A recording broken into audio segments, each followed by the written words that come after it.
राधे राधे प्यारे भक्तों। जीवन की इस नाजुक यात्रा में कई बार ऐसे पड़ाव आते हैं जब चारों तरफ केवल और केवल हताशा का घना कोहरा छाया होता है, जब अपने भी पराये हो जाते हैं, जब हर प्रयास रेत की तरह मुट्ठी से फिसलता नजर आता है, तब मन में यह प्रश्न उठना स्वाभाविक है कि आखिर मेरे साथ ही ऐसा क्यों हो रहा है? क्या ईश्वर मुझे भूल गए हैं? लेकिन मेरे प्यारे, धैर्य रखो। यह विधाता का विधान है कि सबसे गहरा अंधकार सूर्योदय से ठीक पहले होता है। जब ईश्वर आपको कुछ बहुत बड़ा, कुछ बहुत सुंदर देने वाले होते हैं, तो वे पहले आपके पात्र को खाली करते हैं, उसे मांजते हैं, उसे तपते हैं। बुरा वक्त कोई सजा नहीं, बल्कि ईश्वर द्वारा ली जाने वाली एक गुप्त परीक्षा है, एक तैयारी है। और जब वो परमपिता परमेश्वर देख लेते हैं कि मेरा भक्त इस अग्नि परीक्षा में भी नहीं डगमगाया, तब वे खुशियों के द्वार खोलने से पहले अपने आने की आहट कुछ बहुत ही विशेष और गुप्त संकेतों के माध्यम से देते हैं। ये संकेत यह बताते हैं कि अब रोने के दिन गए और मुस्कुराने का समय आ गया है। सबसे पहला और सबसे प्रबल संकेत जो आपके जीवन में घटित होता है, वो आपकी नींद से जुड़ा है। अगर आजकल अनायास ही बिना किसी अलार्म के आपकी आंखें ब्रह्म मुहूर्त में यानी सुबह 3 बजे से 5 बजे के बीच खुलने लगी हैं, तो इसे सामान्य घटना मत समझना। शास्त्रों में इसे अमृत वेला कहा गया है। यह वह समय है जब ब्रह्मांडीय शक्तियां और देवी देवता पृथ्वी पर विचरण करते हैं। अगर इस समय आपकी नींद टूट रही है, तो इसका सीधा अर्थ है कि परमात्मा ने आपको चुन लिया है। वे आपको झकझोर कर उठा रहे हैं और कह रहे हैं कि जाग मेरे बच्चे, अब तेरे भाग्य का सितारा चमकने वाला है, अब तेरे जीवन की नई सुबह होने वाली है। यह ईश्वर का सीधा बुलावा है। इसके साथ ही एक बहुत ही सूक्ष्म बदलाव आपके स्वभाव में आता है। क्या आपने महसूस किया है कि आजकल बिना किसी विशेष कारण के आपका मन भीतर ही भीतर प्रसन्न रहने लगा है? जीवन में समस्याएं तो हैं, लेकिन अब वे आपको उतना विचलित नहीं करती। भीतर एक अकारण आनंद का झरना फूट पड़ा है। मन पंछी की तरह हल्का महसूस करता है। जब बाहरी जगत में खुशी की कोई वजह न हो, फिर भी अंतरात्मा मुस्कुराए, तो समझ लेना कि ईश्वर की कृपा की ठंडी छांव तुम पर पड़ चुकी है। यह आंतरिक उल्लास इस बात का प्रमाण है कि तुम्हारी आत्मा ने परमात्मा के आगमन को पहले ही महसूस कर लिया है। प्रकृति भी मूक भाषा में तुमसे बात करने लगती है।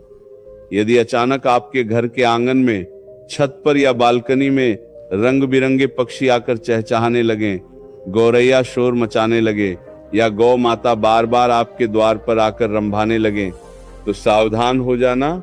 यह साधारण पशु पक्षी नहीं है। गाय में 33 कोटि देवी देवताओं का वास माना गया है और पक्षी सुख समृद्धि के संदेशवाहक होते हैं।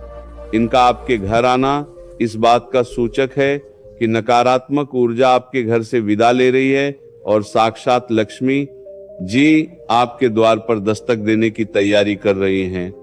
प्रकृति आपके स्वागत में गीत गा रही है। यही नहीं, ईश्वर अपनी उपस्थिति नन्हे बालकों के रूप में भी दर्ज कराते हैं। बच्चे भगवान का ही रूप होते हैं, क्योंकि उनका मन दर्पण की तरह साफ होता है। यदि आप कहीं बाहर हैं और कोई अनजान छोटा बच्चा आपको इकट्ठक देखे और देखकर खिलखिलाकर हंस दे या आपकी गोद में आने के लिए मचल जाए, तो मान लेना कि उस बच्चे के रूप में स्वयं कन्हैया ने आपको देखकर मुस्कान बिखेरी है। बच्चे औरान आभा को देख सकते हैं। यदि वे आपको देखकर खुश हो रहे हैं, तो इसका अर्थ है कि आपकी आभा अब पवित्र हो गई है, आपके पाप कट गए हैं और अब सुखद समय आरंभ होने वाला है। जब भाग्य बदलने वाला होता है, तो स्वप्न लोक भी बदल जाता है। यदि आपको नींद में देव स्थानों के दर्शन होने लगे, मंदिरों की घंटियों की मधुर टन टन सुनाई दे, शंख का पवित्र नाद गूंजे, या आप खुद को मंत्रों का जाप करते हुए देखें, तो यह बहुत ही शुभ संकेत है। इसका अर्थ है कि आपकी चेतना अब ऊर्ध्वगामी हो रही है।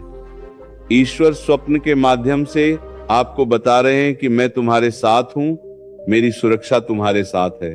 यह आध्यात्मिक उन्नति और भौतिक सुख दोनों के आगमन का डंका है। व्यावहारिक जीवन में भी आप देखेंगे कि जिन समस्याओं ने आपको बरसों से जक रखा था, वे अब सुलझने लगी हैं। कर्ज का बोझ जो पहाड़ जैसा लगता था, वह उतरने लगता है। आय के नए स्रोत अचानक सामने आ जाते हैं या कोई रुका हुआ धन वापस मिल जाता है।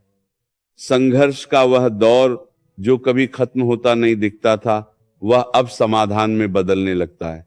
जब बंद रास्तों पर अचानक रोशनी दिखाई देने लगे, तो समझ जाओ कि ईश्वर ने तुम्हारी उंगली थाम ली है और वे अब तुम्हें उस दलदल से बाहर निकाल रहे हैं। वे कह रहे हैं कि तेरा इम्तिहान पूरा हुआ। अंत में आपका शरीर भी भविष्य की घटनाओं का पूर्वाभास देने लगता है।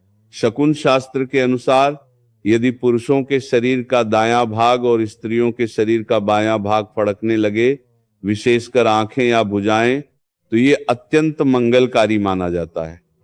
ये शरीर की नातियों में होने वाला वह कंपन है जो बताता है कि कोई बहुत अच्छी खबर, कोई बहुत बड़ी सफलता आपकी झोली में गिरने वाली है।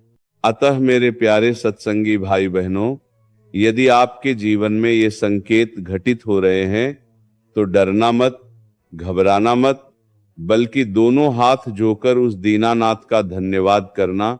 यह समय उल्लास का है, यह समय उत्सव का है।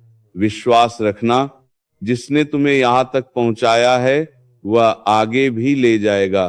तुम्हारे सब्र का फल अब तुम्हें मिलने वाला है। बस अपनी श्रद्धा की डोर को कमजोर मत पड़ने देना। नित्य निरंतर हरि नाम भजो, सेवा करो और प्रसन्न रहो, क्योंकि अब तुम्हारे जीवन में उजाला ही उजाला होने वाला है।